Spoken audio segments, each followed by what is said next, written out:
This is Travis Wayne Goodsell. One of the reasons why I like going running early in the morning is multifold, but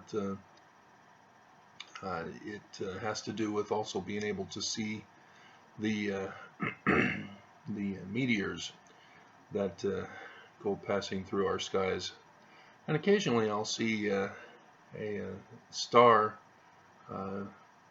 grow bigger and then disappear. Those are very curious. This morning I saw a meteor obviously crashing through the Earth's atmosphere, but from the ground level it looked like it was attacking the pink moon, the waxing pink moon. 2 more days and it's full for Passover and Easter, and so that was quite a cool sight to witness. And unfortunately, nobody has a GIF of that I can turn into a video for you, so that was the best I can offer. Interestingly, the Egyptian moon god is the Israelite god, Yah, not Elohim. Yah. Yah is the god name of the first pharaoh of the 18th dynasty, Yah Mose, or Yah Moses, the pharaoh who kicked out the Hyksos back up into Canaan, and then started the 18th dynasty, which became the greatest dynasty in all recorded history. And it's from there that the House of Israel broke off from,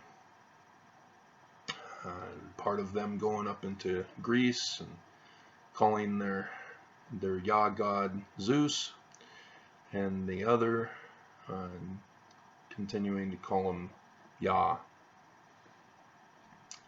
So let me show you a picture of his name.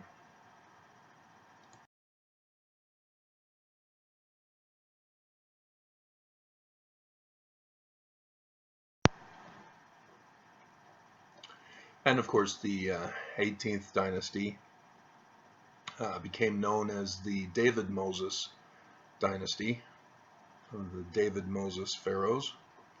Yes, David Moses. Tawut is phonetically the same as Dawood. So, yeah, they're one and the same. That's where we get the Bible names from. Oh, because they come from Egyptian. So, even though the Jews believe that they are the chosen ones, which means that they were the rulers of the 18th dynasty, they actually quite weren't.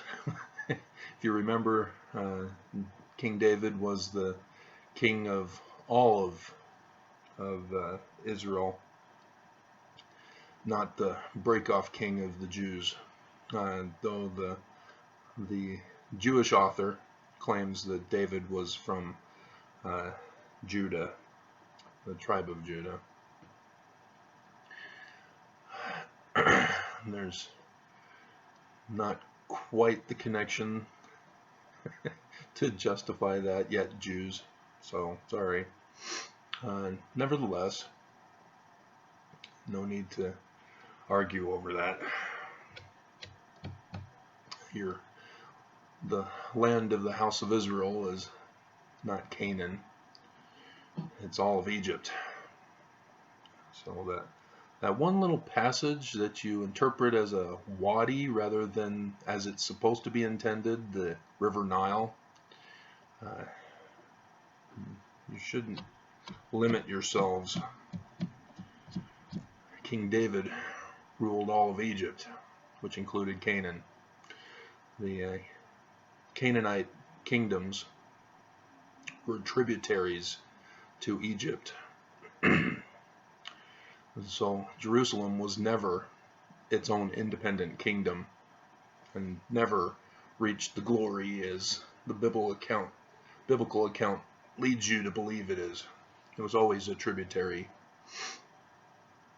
So this whole Trump making it the capital of Israel, no, it's not a restoration of its original state. Jerusalem was never its own capital. All right.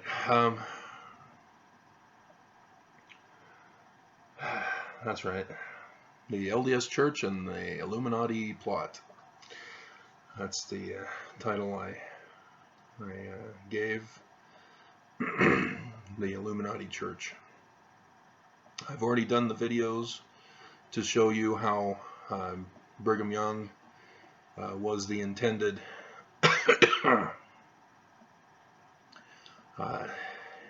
Illuminati religion, setting it up with his Adam God, which was just a cover for Lucifer God.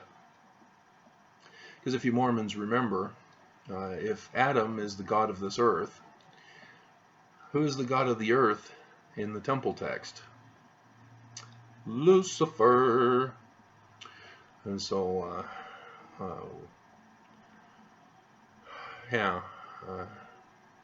Heavenly Father was Adam in the original temple text. And I still need to find that original temple text. They have the pre-1991 text available, but I've not seen the pre-1890 temple text that Brigham Young had written out. I've not found that one yet, but that includes Adam as Heavenly Father. So, anybody want to be a hero and find it and release it? Don't create it. If you don't have it, don't pretend to have it. Like Mr. Christopher, is it? who announced that he had found and translated the sealed portion.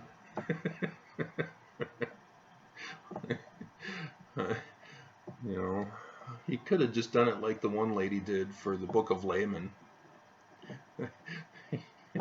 She did a great job. And, you know, if it's Christopher, you know, he did a good job on his book, on the sealed portion, but, you know, don't call it the sealed portion if it's not the sealed portion. Just say let everybody know that that's what you're doing is a fiction of what it would be. But yeah, interestingly, his sealed portion talks about how the leaders of the LDS Church become corrupt, and there's a need for a restoration. And I've already done the videos. Brigham Young is not the legitimate successor, Mormons. You can argue with me all you want, but you can't. It's not sound. You can't respond with emotional hatred. That's not a sound argument.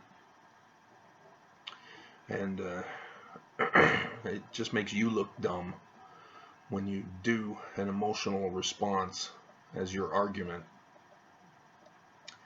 And, you know, the other day I did the Tongan Mormon shames the church. You know, that's what he did.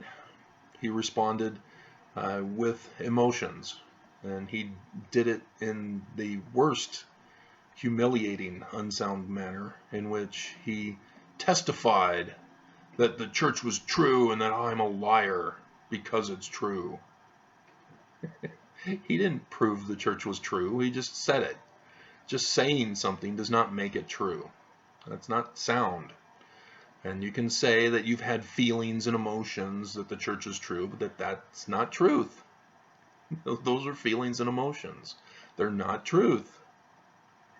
Yes, it's true that you had feelings and emotions, but that doesn't establish truth, sound truth, factual, evidence-based truth. If you don't comprehend and appreciate what evidence-based truth is, I can't help you. You know, you didn't pay attention in your science classes. So, and if you're in a position of work where you deal with science, hard science, not pseudoscience of psychiatry, then you know exactly what I'm referring to. And it's interesting that those who do pursue science, they separate religion. They say, oh, well, religious truth is different than science truth. You know, like President Oaks has been trying to do. Dumb, dumb, dumb. Can't separate them. They're one and the same.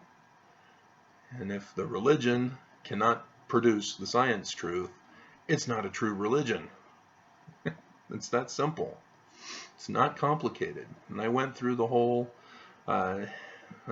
contest with you Mormons, where you had to soundly defend the church, and you couldn't do it. I've silenced you. I've confounded you. You know, like in the Book of Mormon, when the prophets confound the Antichrist, you're Antichrist because you don't believe in a sound Christ. Therefore, you're preaching a different Christ, and thus are Antichrist. It's that simple. You've been played as chumps in your own religion. And so, let's put up a picture of Brigham Young with the Satan symbol and Luciferian symbol and the Scottish Rites of Freemasonry before I get into this next subject.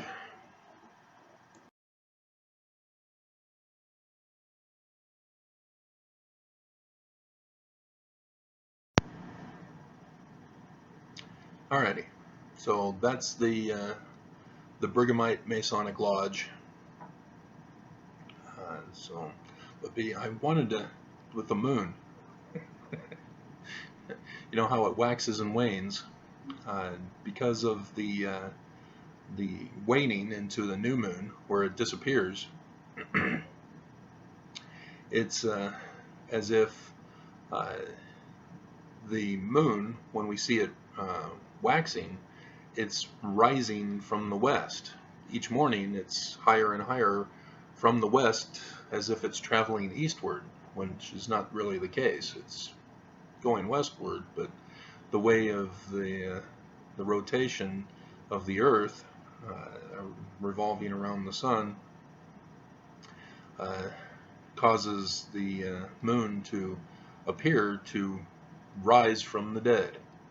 That's the symbolism here of the Passover pink moon, the Easter pink moon also, is the symbolism of resurrection from the dead. So I wanted to get that out there too. But the Brighamite Masonic Lodge, if you don't know about the Illuminati thread, if you just dismiss it as, oh, that's just a conspiracy theory. First of all, you don't know what a conspiracy theory is, and you don't know how it's being misused by you. Conspiracy theory is a legitimate sound argument. If it's not a legitimate sound argument, it's not to be considered a conspiracy theory. Conspiracy theory, by definition, means that it was a sound argument that led to the theory test. Otherwise, there's no way to run a test, because nothing will ever prove itself soundly. You'll never get confirmation. And so the Illuminati were a legitimate organization founded on May 1st, 1776, before the United States declared independence. And the Illuminati's intentions were to take over the world and then destroy it. which seems kind of strange. Why would people want to take over a world and then destroy it? Uh, it was solely for the purpose of control. It wasn't to be completely destroyed. It was to have a subservient, controlled population for the rest of eternity.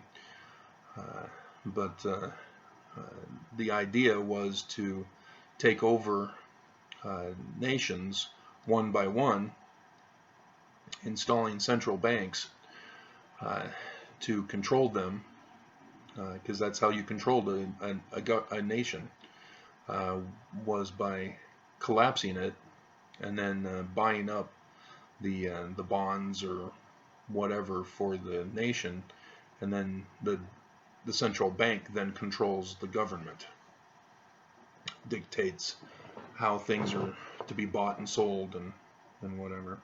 And so when the Illuminati got a hold of Nathaniel Rothschild, they've now had a financial backer to supply the funds necessary for this organization. And Nathan was obviously, if you know your history, was involved in many wars as a war profiteer, not only with the Napoleon Wars, but the 1812 war here in America, where Trump says Canada burnt the White House.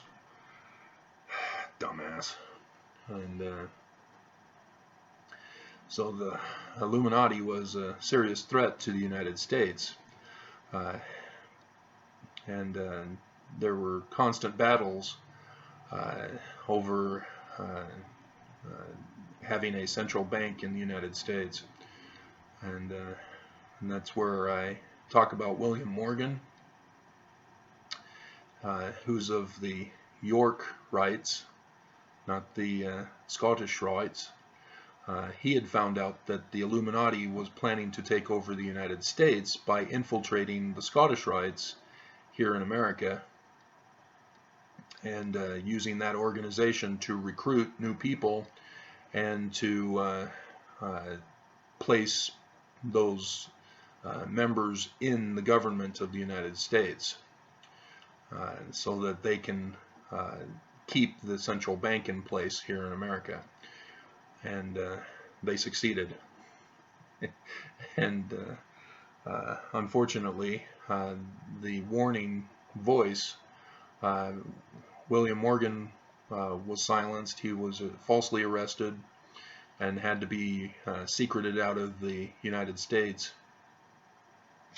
where he ended up in Honduras and became a banana plantation owner and lived a good, happy life. But the threat still loomed on, so he sort of gave up on trying to defend America. But his fight, his warning voice, was put into the Book of Mormon. So let me put that picture up here for you.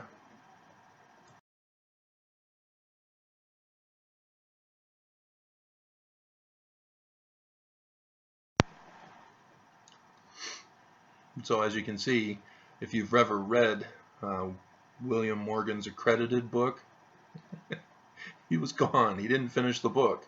And yet the Batavian Press still goes out and publishes the book anyway to try to recoup some of the money they lost, because they would give money to the author so that they can write the book. And he had 2 books that he was paid to write. One about the white American Indians, the Mandan tribe, the Lewis and Clark's expedition, and he was going to expose that as well, as an effort to try to stop the genocidal destruction of the Native American Indians.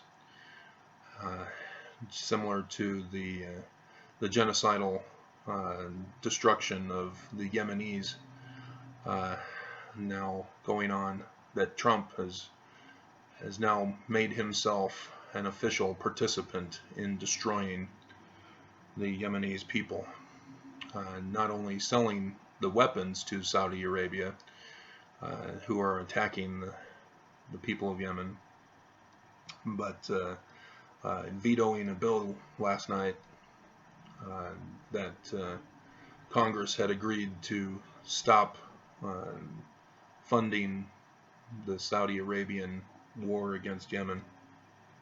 So Trump has vetoed that so that Saudi Arabia can continue to genocidally murder. Is that a word?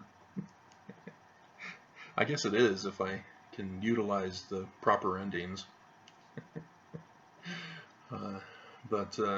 Yeah, that was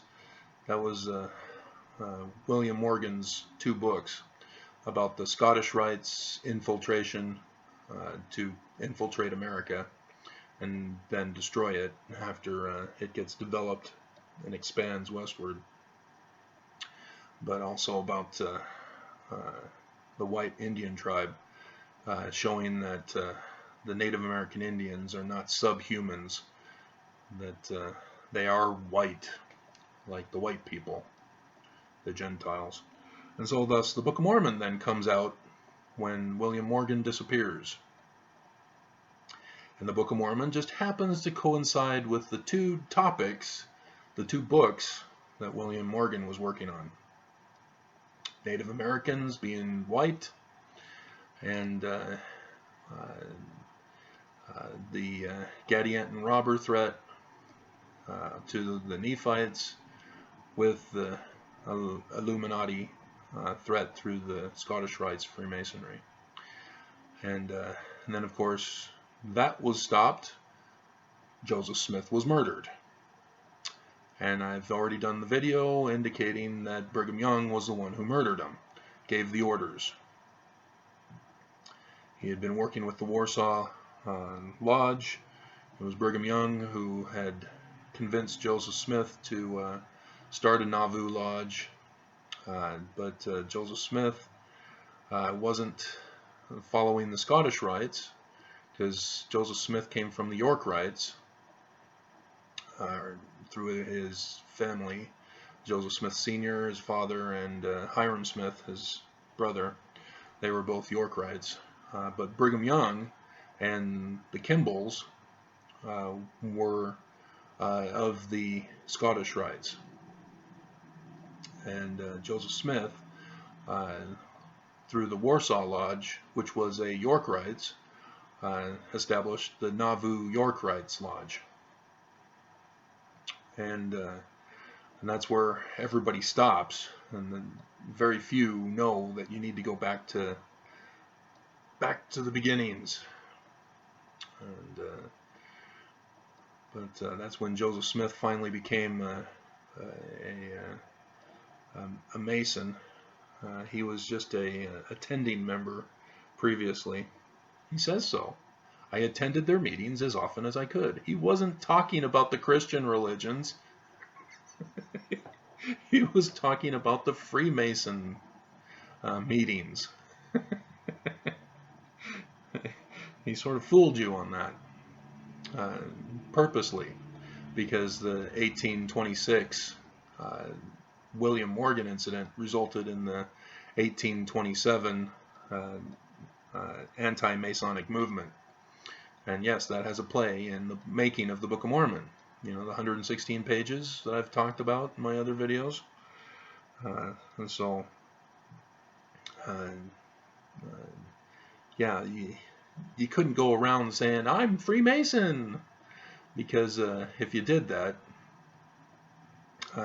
the people would immediately want to have you murdered and burned, and burn your house and everything else, because Freemasons had to go into hiding and wait to reemerge again.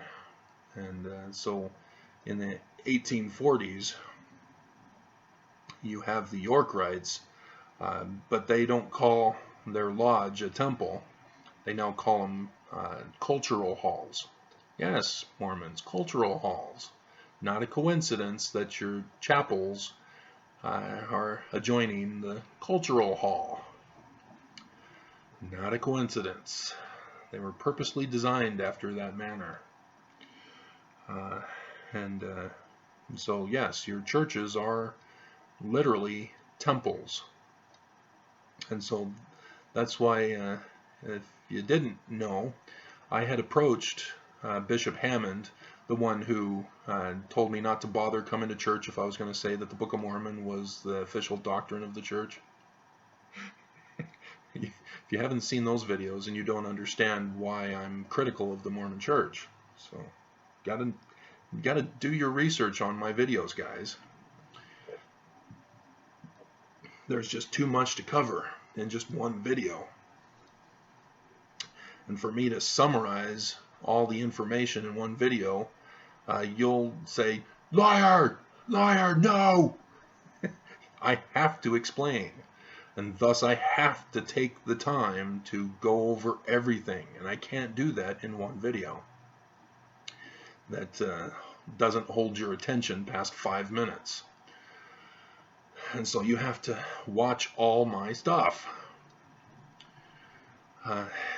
So I had approached him with the idea of, hey, let's see if we can get this handed up to the presidency of the church, because I was still trusting the church leaders as being good back then.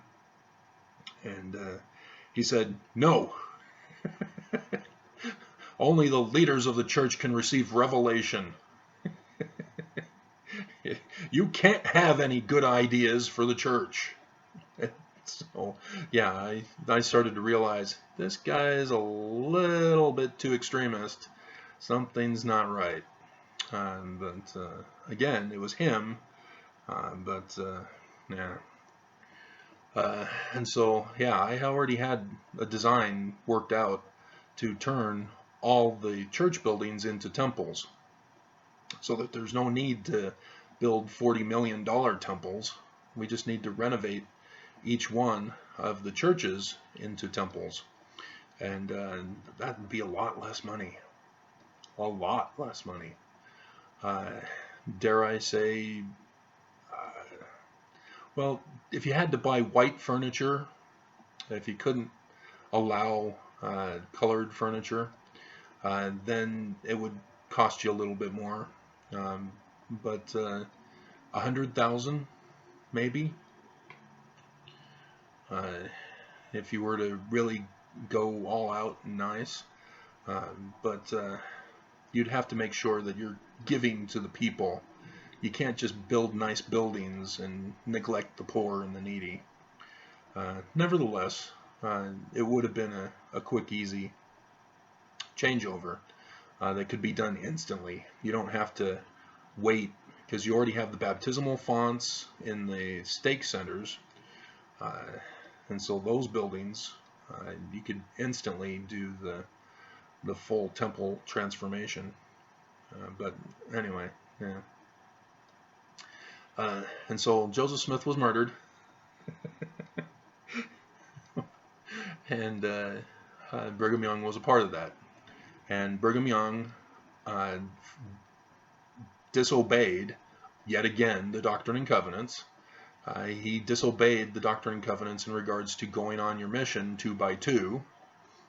He went alone, and thus all the accusations came out of him having sex with mommies, as the little kids testified later, saying, yeah, I saw him going into my mom's room, and an hour later he'd come out and leave. That was all through his mission in western New York, and all the way into, Maine, and then over across the sea into England.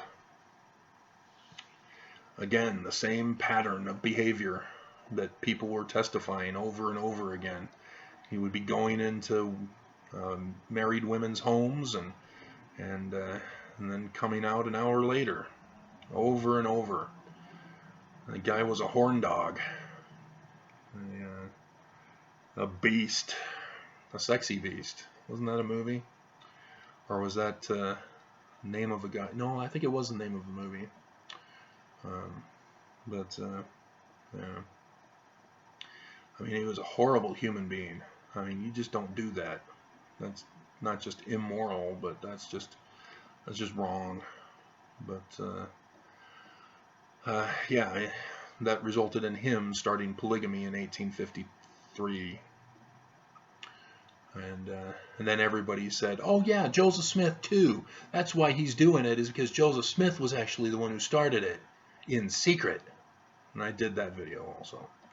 So yeah, he framed Joseph Smith, blaming him for the stuff that Brigham Young wanted to establish, so that he can justify keeping the members with him.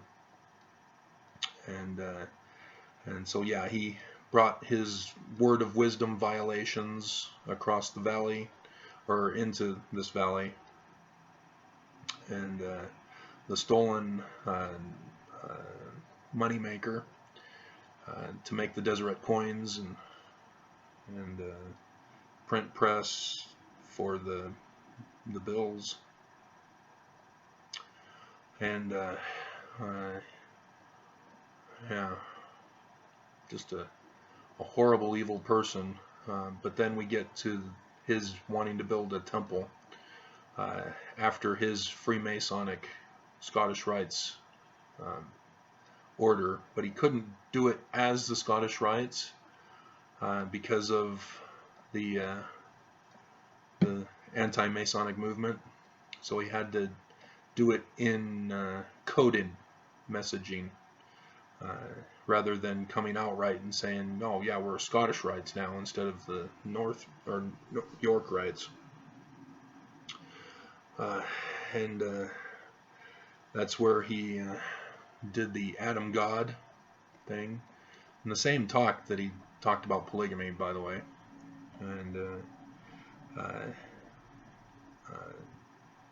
so Adam, as Heavenly Father, then becomes the God of this earth.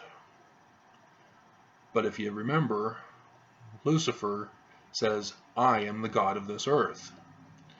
And what Brigham Young was doing was trying to get the Mormons to transfer their thinking process around the concept of enlightenment as the religious methodology, with Adam as Heavenly Father.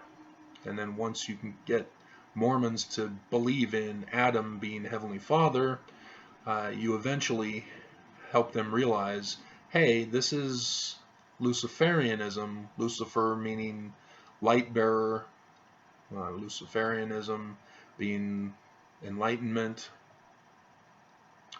and that was his initial intentions, was to prepare the minds of the Mormons to accept Lucifer as their God. And that may be scary for you Mormons, and you're saying, no way, man, no way. Yahweh.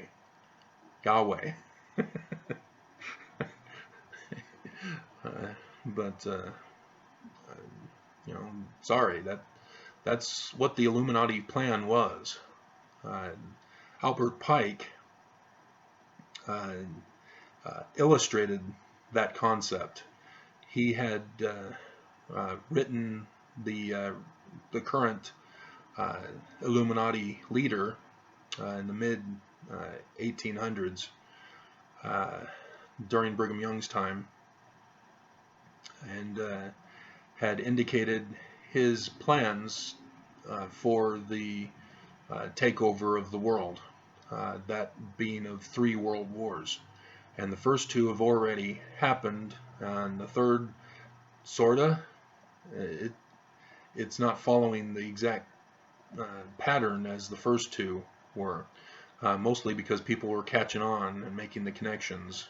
And so the Illuminati in current day had to alter their plans and encode them even deeper so that people wouldn't recognize when it happens.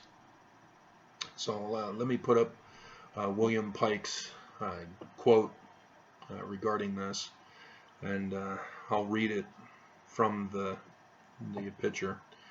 I'll probably have to have the picture up on my screen here so that I can read it, because it'll be too small of a print. Okay, this is from Albert Pike's letter to the leader of the Illuminati at this time, 1871, as it says here on the picture. This was the Third World War, which had to do with the takeover not only of government, but also of Christianity, religions of the world. In fact, Judaism also, and Islam, and every religion, so that they all follow Luciferianism. And he says, the Third World War must be fomented between the political Zionists, that's the Jews, and the leaders of the Islamic world. So the Third World War is supposed to be a war between Jews and Muslims, or Islam, and Palestine is included with this. They're a different group of Muslims, but that's why what Trump did in establishing Jerusalem as the capital of Israel was a very bad thing to do, and helped promote and implement this Third World War plan to get Jews to be fighting against the Muslim world. And sure enough, there are now bombings that are going on between the two countries again, because of what Trump has done. So even though you Christians think that this is great and wonderful, it's not. It's falling right into the hands of the Illuminati plot to take over the world and destroy Christianity. And let me scare you Christians, to replace Christianity with Brighamite Mormonism. That should alone scare you guys, because you guys already hate the Mormon Church and you don't consider them Christian. But let me scare you even further. The Brighamite Mormon Church is going to replace you, because Brigham Young established Luciferianism. He established the Church of Satan, as I just illustrated. That is the church that is going to take over the world. Adam as God, Lucifer as God. Let's see. The multitude disillusioned with Christianity, and so that's also part of the plot, is to disillusion people against Christianity. And sure enough, we already have a secularism that has taken hold of the United States and throughout Europe as well, that is getting people away from attending church. So don't be fooled by the burning of the Notre Dame Cathedral, where you think people are, uniting under Catholicism. This is all a trap. They emotionally addict you into being united with Christianity, Catholicism, Judaism, and then they lead you away from it. It's all part of their mind manipulation tactics. And you have to watch my videos on psychiatry to know what those are. Let's see, whose deistic spirits will from that moment be without compass or direction. So yeah, they're going to promote science over Christianity. And if you noticed, Christians are going into scientific fields to alter science. And they're trying to destroy what truth is by replacing it with Christian faith. Trying to get not just anti-abortion laws passed so that Christian beliefs get implemented in the law, and thus overturning gay marriage and all that stuff, but also to have creationism taught in school over the science courses. And yes, evolution as a theory is correct. You just have to look around. Humans have evolved depending on their geographic locations. But the evolutionary theory that says we came from monkeys and then fish and lizards and amoebas and whatever, there is no proof of that. There is no confirmation of that. DNA even indicates that there is no connection to the evolutionary theory. And so the whole concept of evolutionary theory was purposely designed to fool everybody against the Christian concept altogether. It was the extreme contradiction. And so it's intended to keep Christians away from a middle ground. But yeah, the missing link is a missing link for the very purpose that the theory is not sound. But notice also that it was a Catholic priest who came up with the Big Bang Theory, not Hubble, as I've discussed in my other videos as well. But again, we have efforts to try to redefine who God is using unsound scientific methodology. The Big Bang is not sound, because if the Big Bang were true, then yes, all life in the universe could cease to exist with another Big Bang just happening to occur at any time and any place, and thus wiping out existence and creating new existence. So that's obviously wrong. But let me get back to him here. Will receive the universal manifestation of the pure doctrine of Lucifer. And so that's their intention, is to disillusion Christians and Jews and Muslims, and all for the purpose of getting them into the doctrine of Lucifer, brought finally out in the public view, which will follow the destruction of Christianity and atheism. See, they're purposely using atheism to destroy Christianity, but at the same time, Christianity tries to destroy atheism, and then Luciferianism comes in and destroys them both. So this is the trap that they're setting for everybody. Both conquered and exterminated at the same time. And so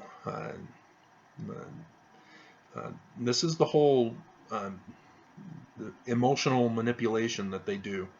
That's part of it, is they tug on your emotions one way or the other. And I won't get into the Buttigieg, because what Buttigieg did was actually destroy the hopes of LGBT. And I don't think anybody's caught that. So yeah, I guess I got to talk about it now.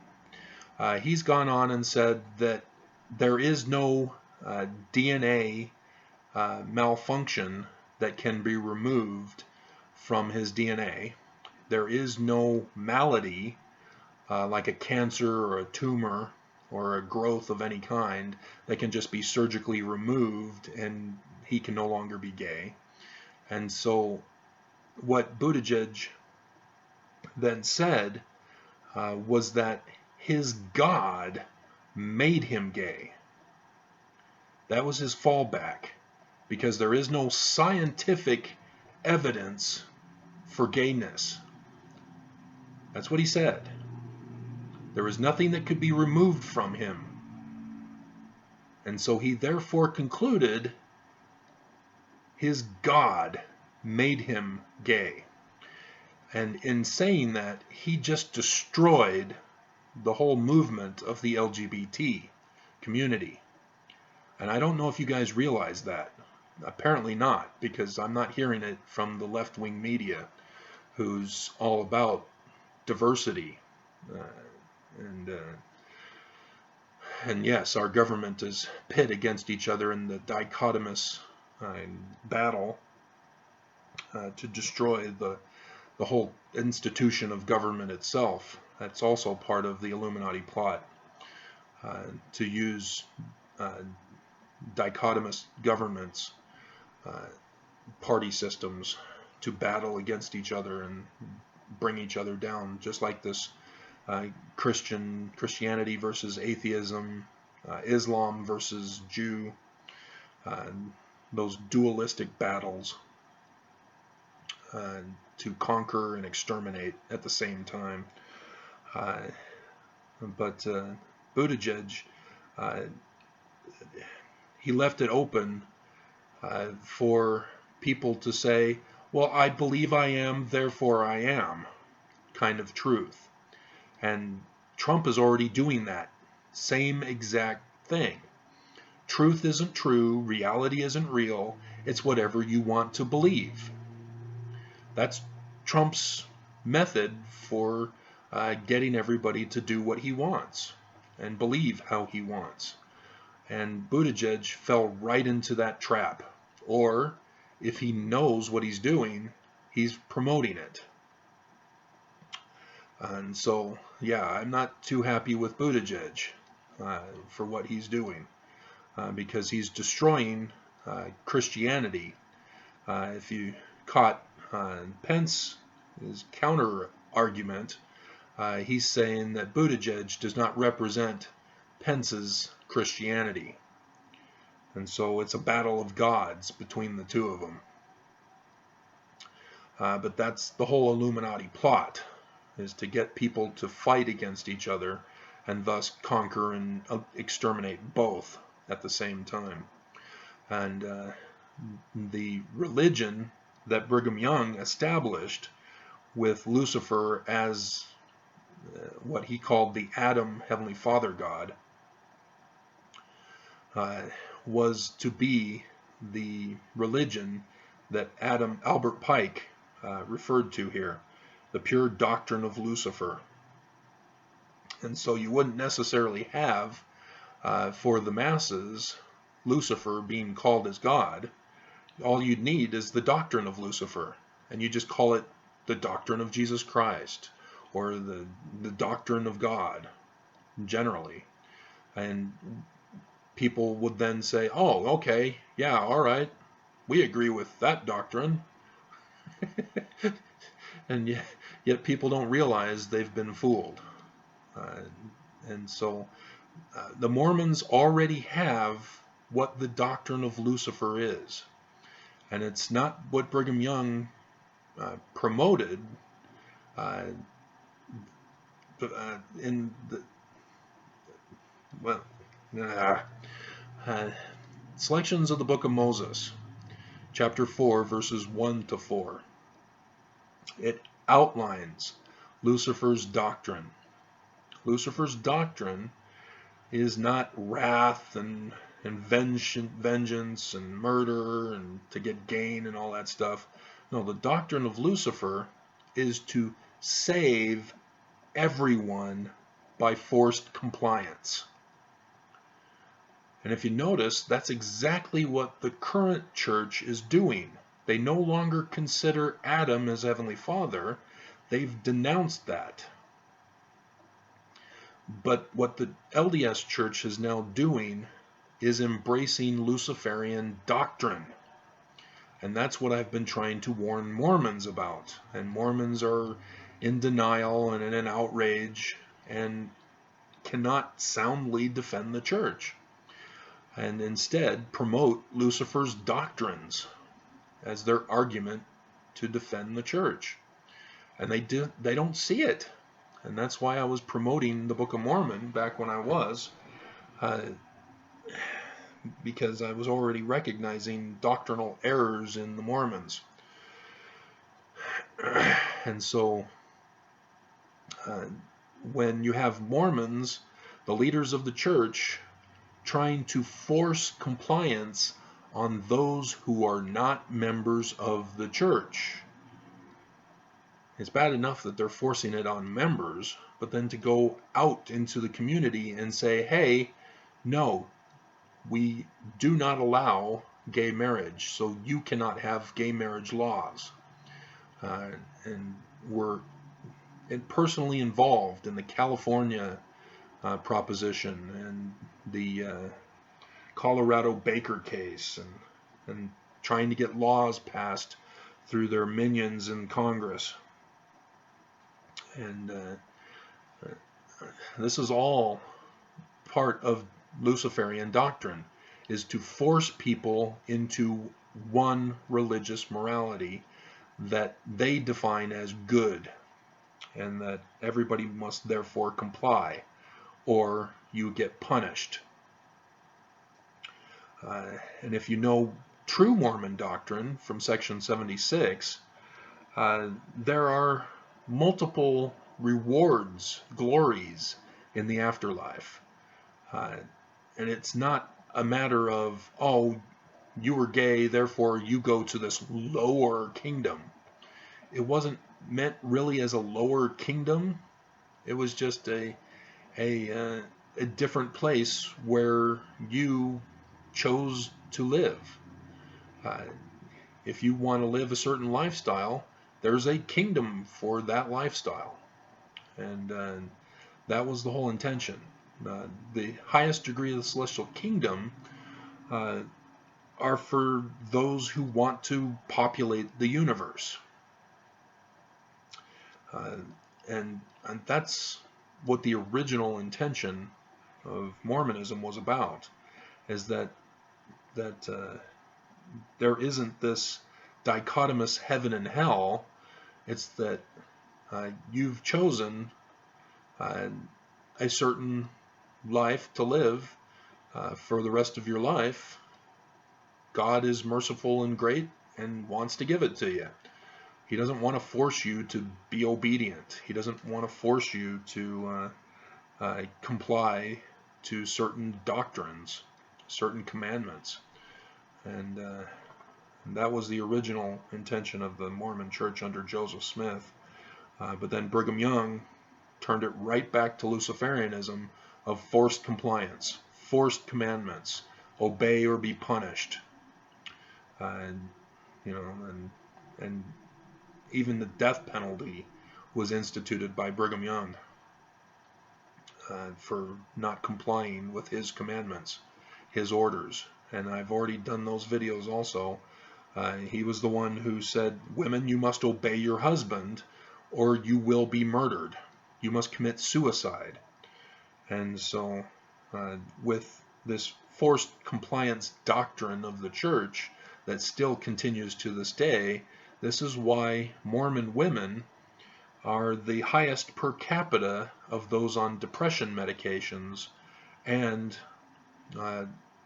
fifth in the last reporting from ABC4 News Utah, fifth on the highest number of suicides per capita. And so the depression's getting worse for Utah Mormon women. Yeah, the church pretends to give a little bit of emotional support so that, women don't just all kill themselves off and then you have no more women. they have to relieve some of the pressure to perpetuate the torture. And so they allow slacks to be worn by women. And then they allow no veil in the temple and no obedience to husband in the temple. But it's still understood that they hate women. And they want to suppress women to be barefoot pregnant in the kitchen, taking care of large families. And that's still the mindset. Just like I exposed with the pressure relieved on homosexuals, where the church says, okay, you're no longer apostate, and so you can allow your adopted kids to be baptized. But then if you paid attention to conference or my videos talking about conference talks, you'll see that there was an anti-gay sentiment that was expressed throughout conference. And I made sure to point that out to you when I heard it. And so even though the church is trying to be more lenient towards LGBT, in practice and in principle and doctrine, they still hate LGBT, they still hate women, just like that same manner.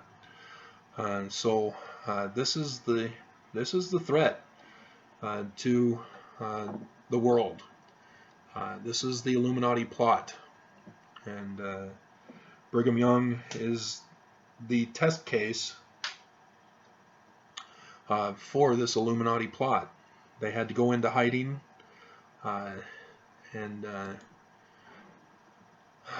reemerge in a different form because of the anti-Masonic movement.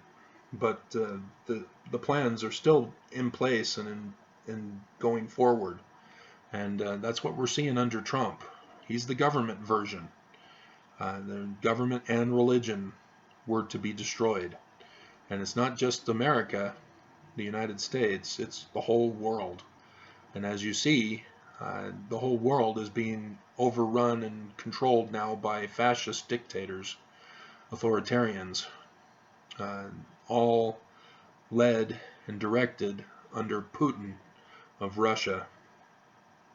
He's the Grand Master of all that's going on. And so, yeah, that's the Illuminati plot summarized for you in what I'm guessing is now an hour-long video or so. So, I don't know if you've lasted this long, but yeah, I hope you're terrified now and understand better of what their tactics are to get you to go against the true God, not just the Christian God, which was false in the first place, but that was the whole point. You create a false God that everybody believes in, and then you expose that God as being false, and then you collapse the people's belief systems so that you can then put them into the belief system of evil. So, yeah, it's a sad, scary day as we come to Passover and Easter weekend. All right.